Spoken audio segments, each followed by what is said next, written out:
Had that late 14-0 run been enough to get the Warriors over the Lakers last night, that would have been a devastating loss for LA. They had the fresher legs. If they were going to win this game, they needed to take that first game, and they did. Oh, man, that was a hell of a game, first of all, but did not break the way the Warriors needed it to. Home court advantage evaporates just like that, and what could have been served up as a devastating loss to the Lakers turns out to be a bad loss for the Golden State Warriors. Welcome to the Damon Bruce Show here on Damon Bruce Pluce. It's great to have you on the YouTube channel today. Please subscribe, hit that like button, do all the things that make the algorithm happy. We would certainly appreciate that today. The Lakers had one mission. I'm talking about one mission coming into Chase Center, and that was to split. So the mission is accomplished, which means here comes your next mission. If the Lakers win Game 2, this series is all but over for the Golden State Warriors. I really mean that. You do not want to go down to L.A. in an 0-2 hole. Game 2 is, calling it a must-win before the math actually says must-win feels a little dramatic. I really don't think it is that dramatic. The Warriors have to win on Thursday night and go down to L.A. 1-1. That's just the way I'm looking at it. I think that's the way that they need to treat this game, a full-on red alert game for the Golden State Warriors right off the rip here, basically, in this series. So before we go any further, as you know, I got a couple of sponsors right now who are helping me an awful lot. Thanks so much to Ike. And normally I would just go ahead and, I got to figure out how the whole camera thing works. I feel like I'm going to be pointing towards Ike, but I always get it wrong. Instead of just bringing on this little character and this face today, I thought for today's Ike promotion, we would take it a step further and just bring in Ike himself this afternoon. How are you, my friend? It is good to see you. I'm sorry it's following a Warriors loss, but a sandwich can make things better. Yeah, great to see you. And hey, what's up, all you Plucers out there? Thanks for all the support. Oh, look, your support's been incredible. I love that you've been jumping in the chats. I love that you're basically feeding the chat at this point. I know you approved a whole bunch of sandwiches to go out to a whole lot of the people who are in there, who downloaded the Ike's app and then sent us their email along. You're a fantastic guy, man. You treat people right all the time, and that's why I'm so proud to be your friend. I mean, You're not one of the bad guys. The world's full of bad guys. You're officially one of the good guys. I'll take it. Thanks so much. Yeah, I love to feed people. I mean, that's how we met in the beginning. It was like, hey, I heard you talking about a sandwich on the air, and I was like, I can make that for you if you want. And you did. And that's a good sandwich, man. Try the Damon Bruce. What are you eating later today?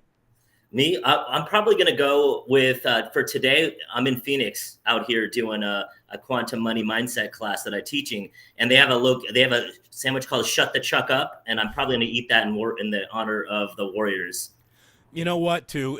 And poor Charles Barkley, look, he's jumped the shark. He's a parody of himself. He's not even trying to do anything that resembles analysis at this point. He is just trying to just make fan bases angry. That's sort of what he does now. I wish that there was more there, some actual substance. But certainly always a ton of substance from you. You are a diehard Bay Area sports fan. You are a season ticket holder at Chase Center. You are a huge Warriors fan. What'd you think of last night? Oh, well, I have a lot of thoughts on last night.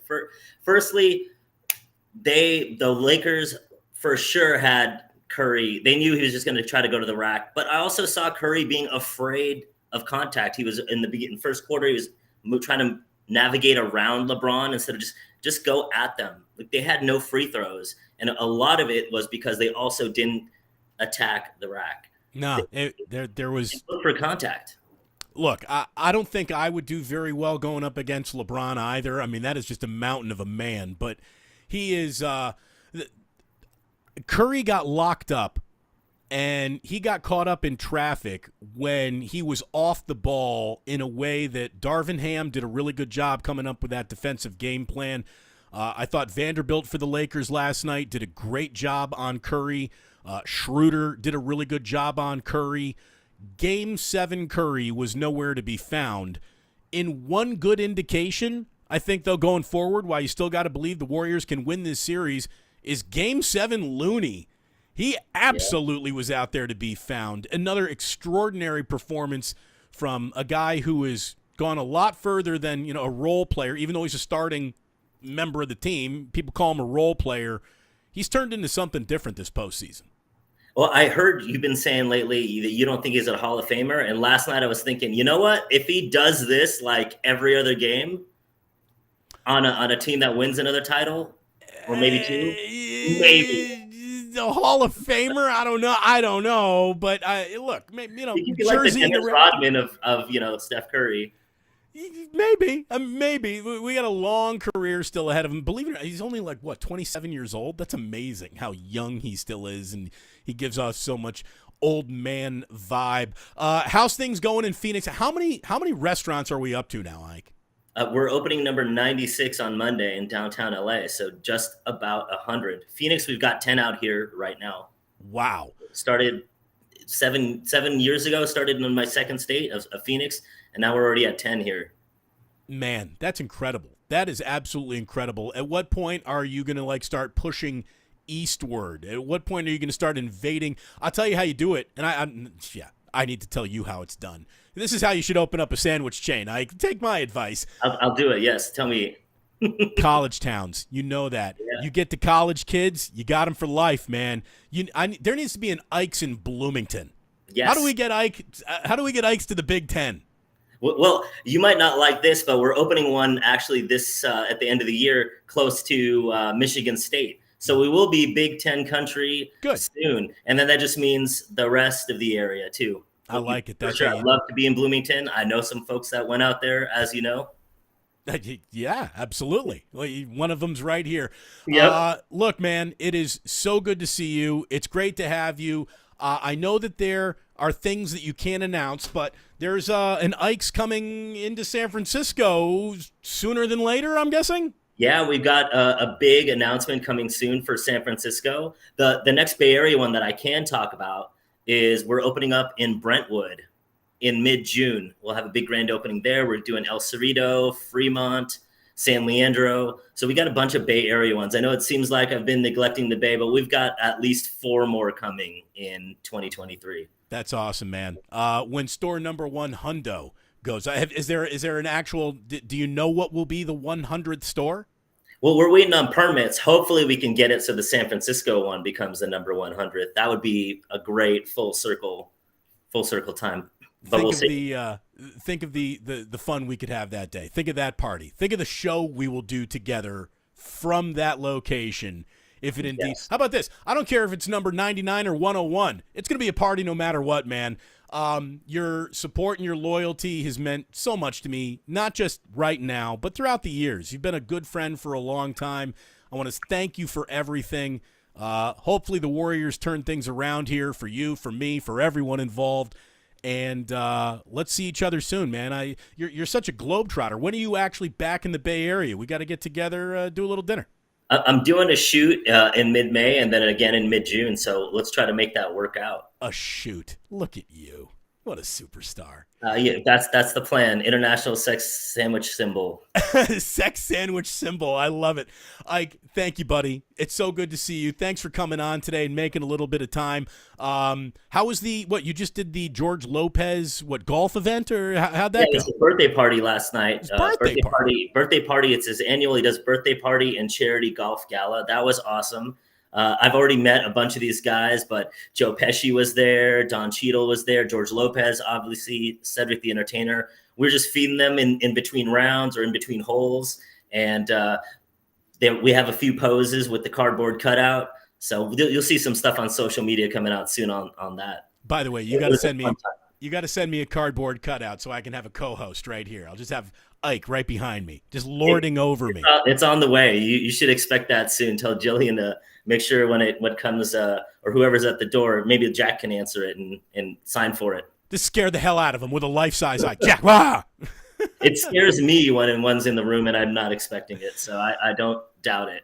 It is so good to see you, brother. Thank you for everything you've done for the show, for my audience, for the chatters, for the Plucers. You're a man among men, man. You really are. You're such a good guy, and it's great to have you on here today. We'll do it again real soon. I appreciate that. Oh, and one last thing for the basketball fans, because we have Ikes in LA too. We're doing a free sandwiches for a year giveaway regarding this series. So it's on our Facebook or on Instagram page, Ike Sandwiches. If you go there, you comment who you think's going to win, Warriors, Lakers, and from there we're going to pick one of those. So either if a Lakers fan wins or a Warriors fan will win, and somebody will win free sandwiches for a year. So just comment on that post. Free Sandos for a year. That sounds. It's like as good of a prize as you can win these days. So either Steph or LeBron will win you free sandwiches for a year, whichever side you're riding with. Not bad. Ike, thank you so much, pal. You're welcome. Catch you soon. You got it. There he is. Ike of Ike Sandwiches. The love is real. The man's reputation speaks for itself. And the sandwiches, they certainly eat for themselves. They are so good. They are fantastic. Go get yourself one this afternoon and tell him that Ike sent you.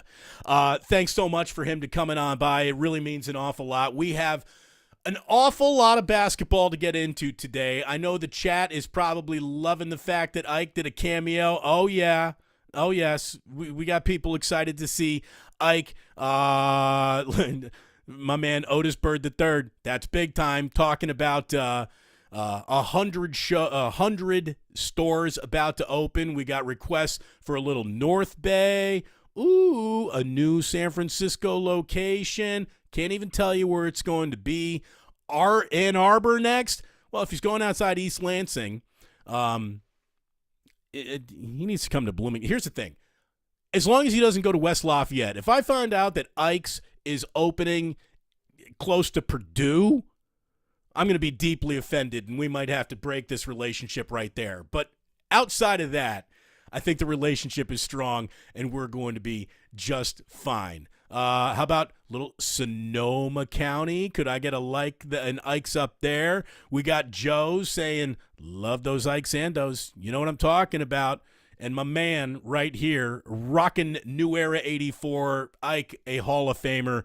Dude, he's a first balloter. That's my guy right there. Absolutely, that is my guy. And I tell you, that was my guy before I was even considered a guy in this town. Like, he called me when I was doing sports phone, like a month into sports phone. And I was just like, so, new guy in town, where should I go eat? And he's called me. He's like, you should come to my place. I asked him, I was like, I remember getting out there and saying, what is the magic? Why is there a line down the block for your sandwiches? And he said, I don't know. It works. Whatever we're doing, it's working. So you don't question it. Matt Cain, I'll tell you, that's a sandwich that put him on that sporting map. ESPN's Sandwich O the Year, whatever that was, all those years ago. And indeed, Ike is the man. Go Ike. Crazy, crazy love for my guy. Give him your business. The man doesn't need to do any advertising. Those sandwiches, they speak for themselves. He did it over here because I think he's a fan of what I'm doing. He believes in what I'm doing. The guy's a businessman. He can spot a good opportunity when he sees it, and hopefully he thinks, and this is what I love about him right now. Thank you very much, Ike. Our friendship is intact after all. All right, let's get back to the subject at hand here today. The fact that the Warriors came awfully close to beating the Lakers when it looked like that game had gotten away from them. They made a hell of a run at the end of that game. The difference in the hell of a run at the end of that game and the rest of that game was Steph Curry, what do you know, got involved. The Warriors got off to a fantastic start last night. It was a really good start for Klay Thompson. Each of them had 10 points in the first quarter. Anthony Davis, clearly, he ate well last night. He got free sandwiches for an entire year in just one evening. That's how good he was last night. The Splash Brothers combining for 20 points felt like a really good omen in the game. It's good to see Klay Thompson watching all of those shots fall. That makes him awfully happy, and a happy and engaged Klay Thompson is what the Warriors are going to need to dig themselves out of the 0-1 hole and get back into this series to win it. Anthony Davis, though, clearly, as great as Kevon Looney was, that's the difference between really good and Hall of Famer. That's the difference. Anthony Davis was a monster last night, an absolute monster. Hello, JaMychal Green. In the second quarter, JaMychal Green, who has been an afterthought now for months, right? He shows up and he actually starts to contribute a little bit, and then he disappears again. Didn't see him in the second half, I believe. But you're here in the second quarter. You got a tremendous pace. You got Clay knocking down threes. Jordan Poole starts to hit some threes. And we got ourselves clearly a playoff game. But what is feeling funny about this?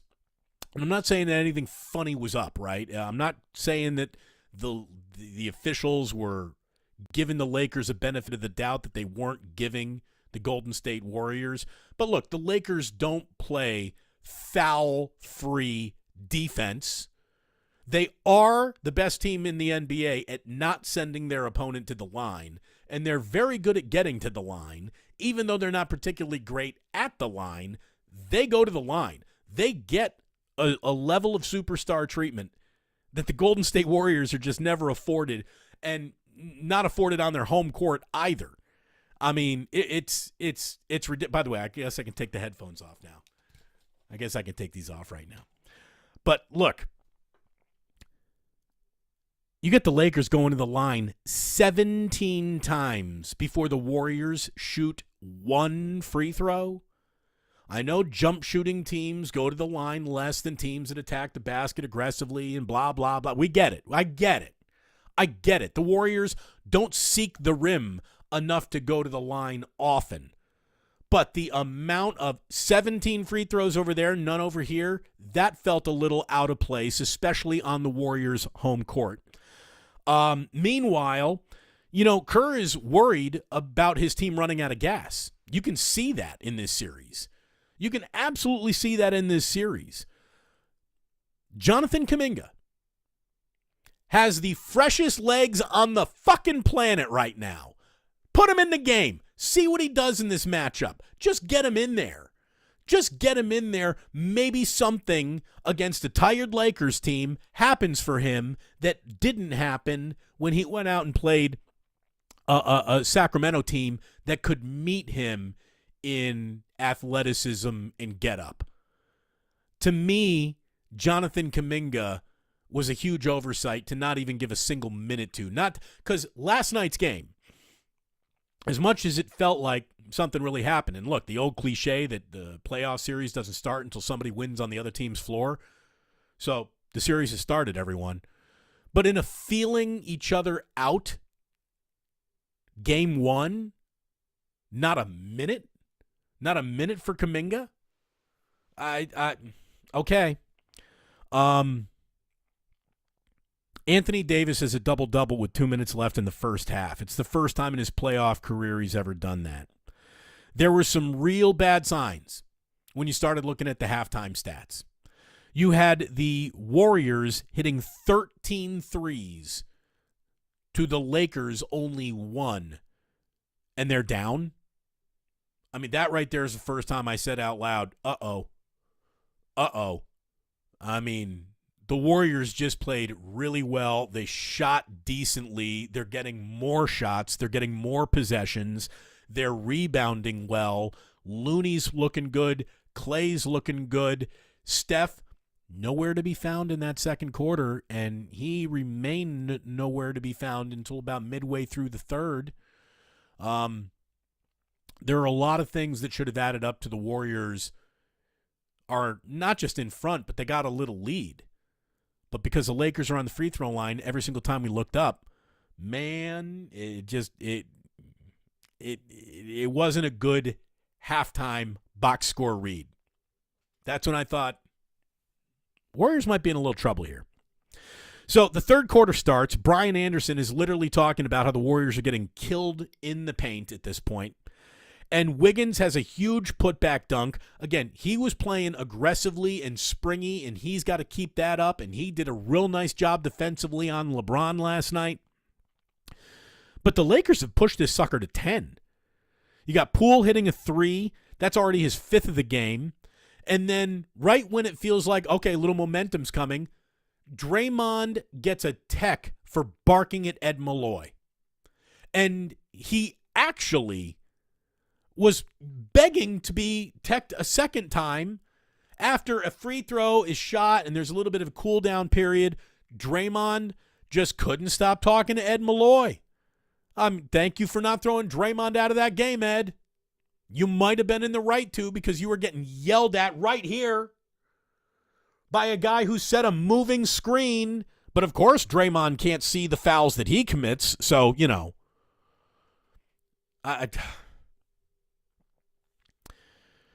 The Lakers had 96 points at the end of 3 quarters. That's not good. That's not good. They led by 8. So here comes the fourth quarter. You do have Game 7 Looney in the building, but again, Game 7 Curry's nowhere to be found. Jared Vanderbilt did a great job on ball with Curry. He did a good job tying Curry up in traffic all over the court. He really did. He was fantastic. He stuck to him like gum. What flavor was he? Dentine. Curry hits a 3. He's got 16 points now in the game. The Warriors are down 4. The Lakers get it right back to 8, though, on a LeBron bucket. So it's timeout Warriors. And now you see what Anthony Davis is starting to carve out for himself here. Anthony Davis had 30 points and 20 rebounds, joining Tim Duncan as the only 2 players in NBA history, NBA playoff history, with a 30-plus point game, 20-plus rebound game, 5-plus assist game, 3-plus block game in the postseason. I mean, Anthony Davis was the best player on the court last night, by far. Lakers are up 10. They had been up 14, but they're up 10 with 6:39 left, and if the Warriors got a push in them, they need to start pushing right now, and this is where things got really exciting for Warriors fans, because it started to happen. You had Clay hitting a 3 to make it an 8-point game. Curry then hits a layup, his 22nd point of the evening. So now it's down to 6. And then the single biggest sequence of the entire night plays out. Andrew Wiggins turns into an offensive rebounding machine in a possession where he grabs 2 offensive rebounds around 3, 2 of them being wide open brand threes. 3 missed threes. 2 offensive rebounds for Wiggins. 3 threes on that trip down the court. None of them stuck. Had one of them fallen, it's a 3-point game. Doesn't happen, but it's an 11-0 run. Lakers take the ball back down the court. Nothing. Poole, he does hit a 3. So now it is a 3-point game. You got Draymond missing a layup. Not the time for him to get aggressive offensively normally, but he did. Had Draymond been better around the rim last night, maybe the Warriors win that game. The Lakers turn it right back over, though, after LeBron traveled. LeBron got called for a travel in a big moment in the game. Curry ties it at 1:12 when he knocks down a 3. It's officially a 14-0 Warriors run that is stopped by D'Angelo Russell with a bucket. So now it's Lakers up 2. 1:05 left. LeBron at the line. He hits 1 of 2 free throws. It's a 3-point Laker lead. And then Jordan Poole, the jack-in-the-box taco, that is Jordan Poole, he takes a totally out of control, doesn't have his feet underneath him, left-handed layup, challenging LeBron. I mean, Poole going to the rack is great. Poole going to the rack out of control is less than great. And then, it's 15 seconds left.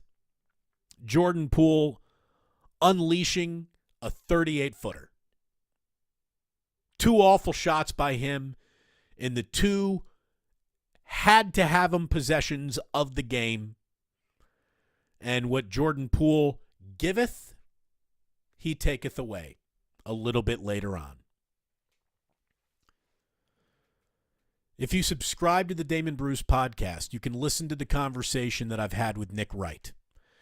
We are dropping it at 2 o'clock this afternoon here on YouTube. But Nick Wright said something in that conversation that was interesting, saying that every single moment Jordan Poole is on the court, that's a win for the Lakers, because that's how ineffective he is defensively. And they just went right after him. Here's an almost fact about last night's game. LeBron James and Anthony Davis are the first teammates with 20, 10, and 5 and 3 blocks each in the same game since blocks were first tracked in the 73-74 season. ESPN then retracted that because review of the game took an assist away from LeBron James. But that's still how good the two of them were. When we talk about who are the best two teammates in the NBA, well, it could be Tatum and Brown. It could be Kevin Durant and Devin Booker. It could be, Luka and Kyrie. Well, no one really said that. But, it's got to be the Splash Brothers. Certainly, it's, the big three for the Golden State Warriors. But you look around the league, and there are a lot of, I like that combination, I like that combination. The combination of LeBron James and Anthony Davis fell out of fashion.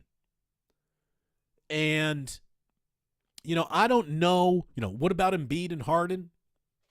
By the way, Embiid coming back tonight, I went ahead and made the ticker explaining NBA action, so I'll put that up here for you right now. But we forgot about Anthony Davis and LeBron James being healthy together. Didn't you? Didn't you? You did a little. I did a little. They're unbelievable. Those two guys are unbelievable. Davis was specifically unbelievable. LeBron can't sustain a level of unbelievable play over the course of an entire game. But when something needs to happen, that guy makes it happen. The Warriors have no one to blame but themselves. They shouldn't blame the free throws on last night's game. They should blame themselves for last night's game. And there is no time to cry because Game 2 comes up already tomorrow night. Thursday night, we're back at Chase Center. And the Game 2 adjustments, to me, have to start right here. The ball needs to be in Steph Curry's hand. Steph Curry disappeared for a quarter and a half last night. That can't happen ever again in this series. That cannot happen in any postseason game the Warriors play. Where's Steph? Well, he's locked up. He's off the ball. Normally when Steph goes off the ball, that's when the magic starts, right? Nobody relocates better than him. The Warriors built their near comeback last night by putting the ball back in Steph's hands. He's got to initiate the offense. You got to have him do that. Curry has to have the ball in his hands. He got wiped out in traffic by Jared Vanderbilt, who is faster and longer than I remember him being. The way that he stuck to Steph was wildly impressive. And Schroeder, you can't let him go off like that. Warriors made their run in the fourth with Looney out of the game. Now, Looney needs to play. We know that. But against the trees that are the Lakers, the Warriors might just have to small ball this bad boy. And as much as we have correct, frustrating things to say about Jordan Poole, I got to stop shaking I do this, and when my elbow's on the table starts shaking. I got to stop that. I think they got to go small ball straight up.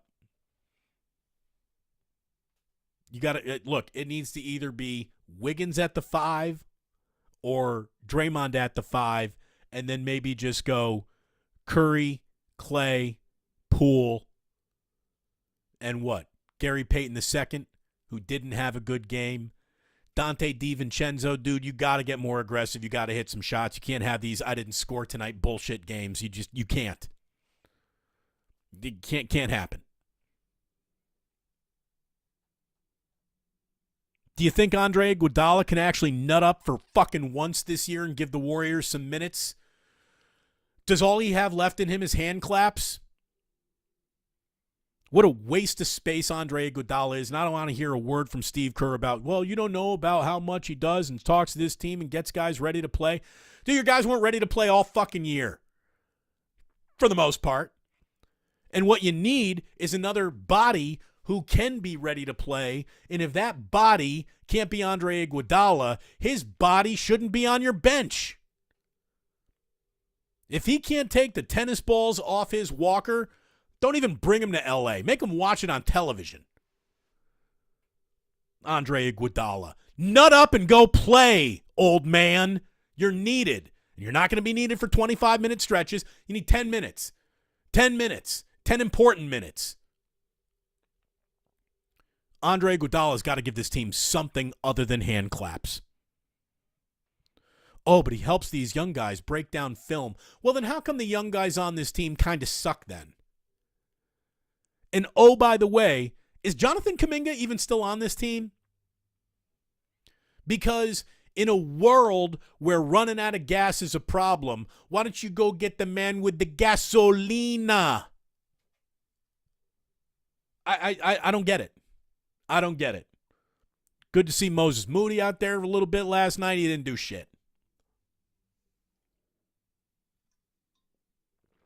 Warriors got some real positive signs to look at. The fact that they closed a gap in that game so it wasn't an embarrassing loss is great. But I'll tell you what it was a bad loss. The Lakers needed to split. They've done it. If they go up 2-0, the Warriors are in a world of trouble. This ain't the Sacramento Kings. And those two games that you lost will have come on your home court. That can't happen. It's a must-win in Game 2 for the Warriors. It really is, for them to have a shot in this series. I mean, I don't know what more there is to say. I could go on and on and on and on and on and on, but there's really nothing more to say. We know what needs to happen. Curry's got to play better. You got to get to the free throw line. You got to stop inviting the Lakers to the free throw line every chance they get. You're not going to slow down Anthony Davis. You're not going to slow down LeBron James. Let them do what they do and start cutting off spigots everywhere else. You know, Austin Reeves can't have a game where, and he didn't even have a great game, but it felt like, you know, in a moment where, hey, the Warriors got it down to 5, that's when he would hit a 3. It's the timely contributions from Reeves that the Warriors need to relax on and pack that paint. Pack the paint. Because the Lakers aren't here to shoot threes. And when the three's not falling, the Warriors are going to have trouble winning games. The 3 was kind of falling last night. And they lose. No bueno. No bueno. We're going to get back to the chat. We're going to hop into Club Pluce here in just a little bit. But real quick, just a smidge of baseball on our way out the door today. The Giants yesterday win 2-0. Anthony DeSclafani was really good over 8 innings. He saved an overworked bullpen in Houston. That's good. Hopefully Logan Webb can go today and not take Logan Webb be looking at his 5th. No, he's already got 5 losses. His 1-6 start for Logan doesn't sound good. Estrada. Saw Pavs make a note on Thairo Estrada saying, did you know that he leads baseball's second baseman in WAR right now? He got on base 4 times last night, and a 4-game losing streak is over. So I guess that's good news for the Giants. But they got to get healthier, they got to get better, and we've been saying that all year. Meanwhile, the A's, 7 hitless innings from rookie Mason Miller, and they lose 2-1 in front of a crowd that was nearly non-existent. Fuck John Fisher. The A's are 6-24 because that's exactly where John Fisher wants them. And I encourage all of you to read a Las Vegas Review-Journal article by Sam Gordon, where he basically says the A's do not deserve Las Vegas. And Las Vegas is way too valuable to give to someone who's as bad at this as John Fisher is, who is as untrustworthy as John Fisher is with a team's ability to compete. Expansion remains a far better option. John Fisher doesn't deserve Vegas, writes Sam Gordon, especially in the light of purchasing 49 acres while talking with Oakland, which proves he's a bad faith operator. I'm kind of paraphrasing here. And then you look at that team. That team is pathetic for one reason. It ain't Mark Kotze's fault. It ain't those players' fault. It's their owner's fault, who basically, sent, what's it say? You don't bring a knife to a gunfight. The A's are out there with fucking sporks. Plastic sporks from KFC. That's what the A's got. They didn't even bring a knife to the gunfight. They bring sporks. And that's who the Oakland A's are right now, because their owner is the worst son of a bitch that has ever owned a sports team. And you know where John Fisher was last night? He was at Chase Center. No wonder why the Warriors lost. That guy's a fucking loser. If his daddy weren't rich, you would have never known his name. The AMP set list last night was hot fire. As you know, we start with How to Kill a Radio Consultant by Public Enemy. We always end with a tweezer coming from MSG as long as the Knicks are alive. Had a Day of Outrage, Operation Snatchback by X-Clan. Jump in the Line by Harry Belafonte. He made the playlist on AMP last night. Express Yourself, NWA, Genius of Love, Tom Tom Club, Steve Biko by A Tribe Called Quest. It was a good one. I'll be on the AMP app following Game 2, live from Chase Center. You can go ahead and get that podcast anytime you need it. It's downloadable anywhere you download your podcast right now. We're about to hop into Club Pluce. Going to remind you that Nick Wright will join me on my YouTube channel, the premiere of Nick Wright joining me on my YouTube channel today at 2 o'clock. So watch it then. Or you can listen to the podcast. That's already up right now. We give it to you early. Thank you very much for tuning in. We're going to hop into the Club Pluce here in just a second, but I need to let all of you know that sports don't build character. They reveal it. And like that, he's gone.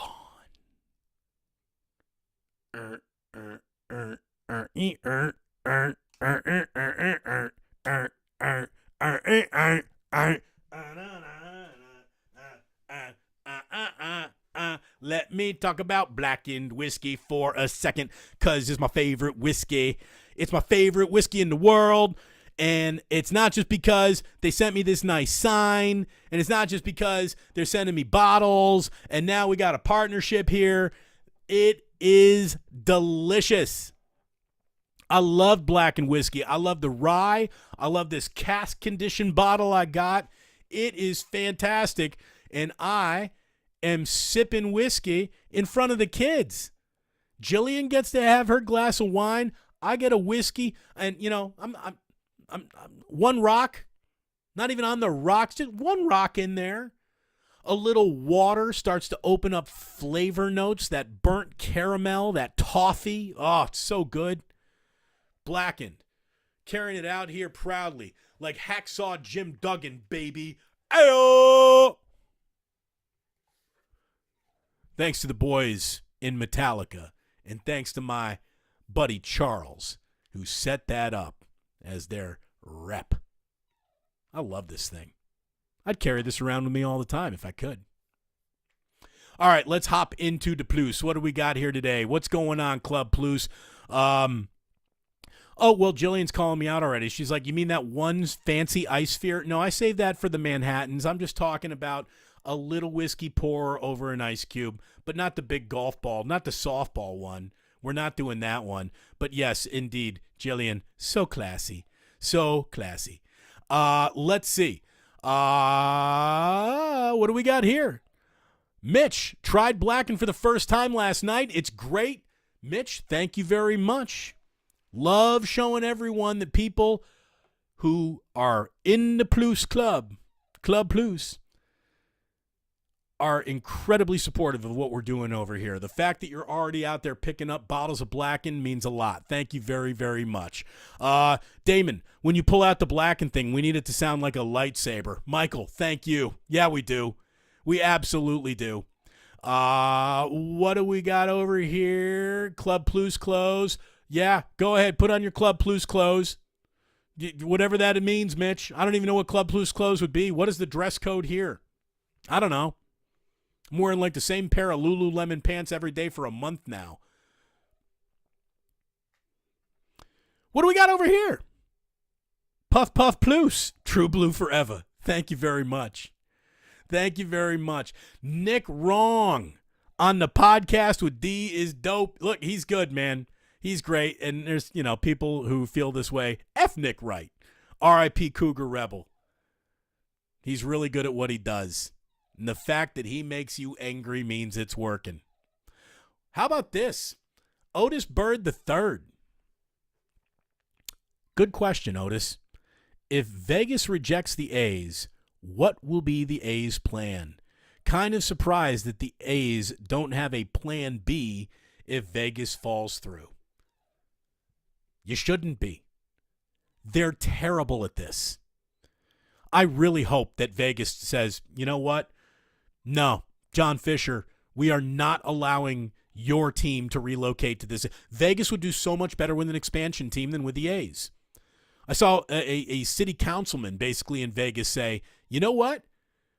We already have a AAA team here in the region. We don't need another. Amy, shouting out sporks. Yeah, that's what the A's got. Plastic sporks. Brought sporks to a gunfight. Thank you very much, Mitch. He likes KFC sporks. You know what I'm talking about. Got this from Mike S. Look at Mike S. getting out there, doing a little civic pride. I've written letters and emails to pretty much all government officials in Nevada, Vegas, and Clark County. From their responses, it seems like they really don't want the team either. They get it. Yeah, they can see who John Fisher is. All you got to do is look at him. He'll tell you. That guy's an untrustworthy, dipshit, son of a billionaire. And if John Fisher doesn't have a speck of actual get-it-done talent in him. Want me to prove that? He can't even get a can of paint on the stadium he's in right now. I would not, absolutely not go to, I would not allow him in. Not allow him in if I'm Las Vegas. Would not do it. I am scanning. What do we got here? Azuri.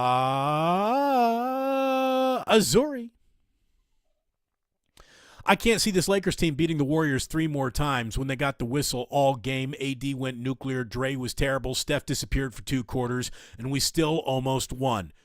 Look, that's the battle cry of every film session that the Warriors are going to look at right now. As bad as they were, as advantaged as the Lakers were at the free throw line, look how close that all was. Look, the Warriors are the better team. I really believe that. I think the Warriors are a better team than the Lakers. But superstar power matters, and Anthony Davis is the biggest superstar right now so far in this series. If Steph Curry decides to become the biggest superstar in the NBA in this series, that's a good way for the Warriors to get right back in it. Right back in it. You're right about this, R.I.P. Cougar Rebel.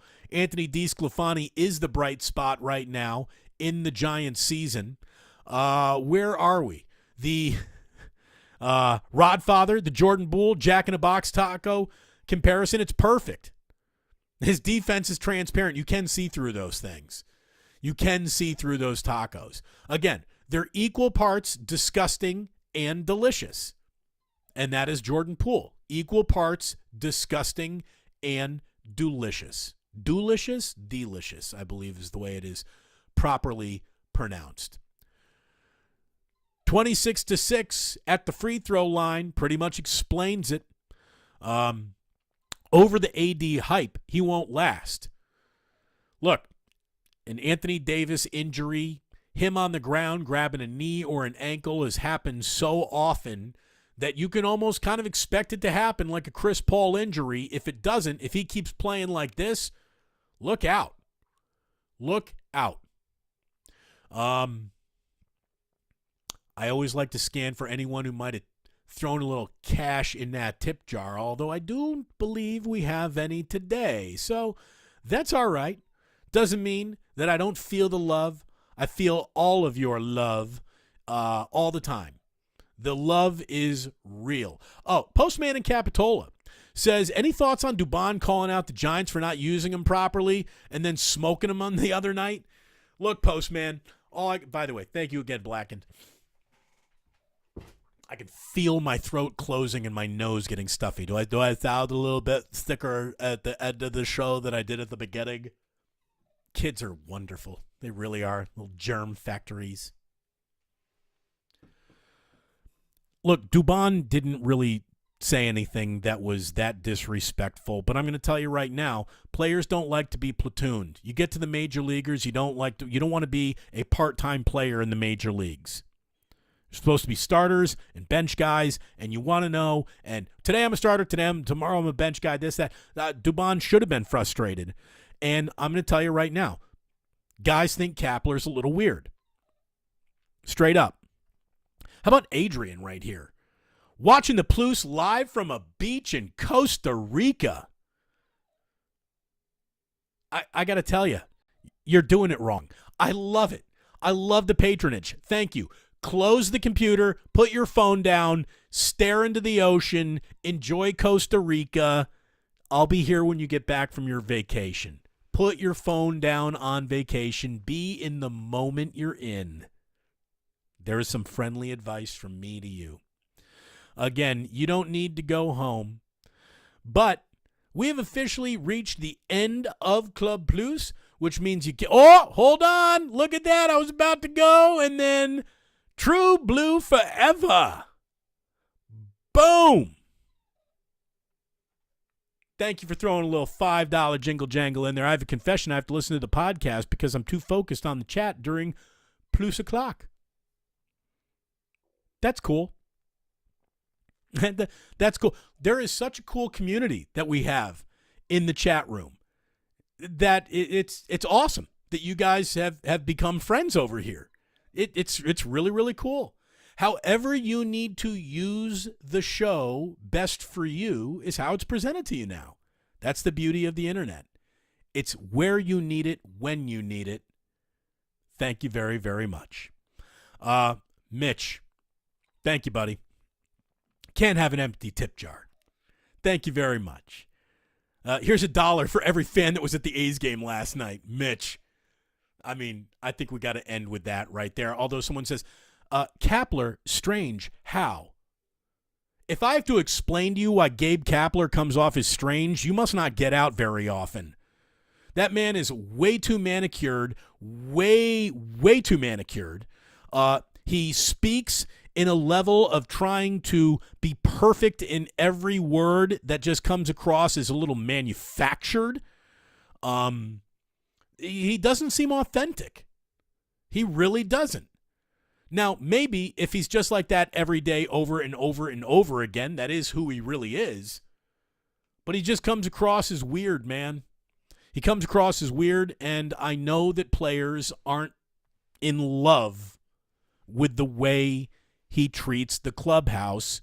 And maybe it's not even Kapler treating the clubhouse that way. It's the GM who says, yeah, we need to platoon everyone at all times because that's the math model I got.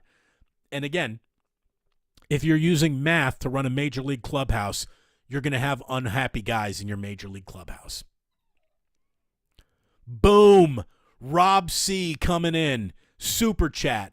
20 bones. At the end of the day, I'm glad we stuck around for just a little bit more, but there can be no more. Oh, one last question. Your sandwich is number 95.7. Will you ask Ike to change that? Yeah, we will. But that's like a full sweeping menu thing. When he does his next full sweeping menu update, I'm sure there will be a change. Maybe a station that used to be great in this town that is now finding itself getting its rear end kicked in every day part might think, geez, the two greatest sports talk hosts this town ever had, Damon Bruce and Larry Krueger, are available. Maybe we should go get those guys. Thank you so much for tuning in. Thank you for hanging out with us here in Club Pluce. I thought it was going to be a short one today. And look at us. We go 50 minutes anyways. I love you guys. Love you gals. Thank you so much. And, we already told you that sports don't build character. They reveal it. So I'll just let you know right here and now that you don't have to go home, but you cannot stay here. And that's the way it goes.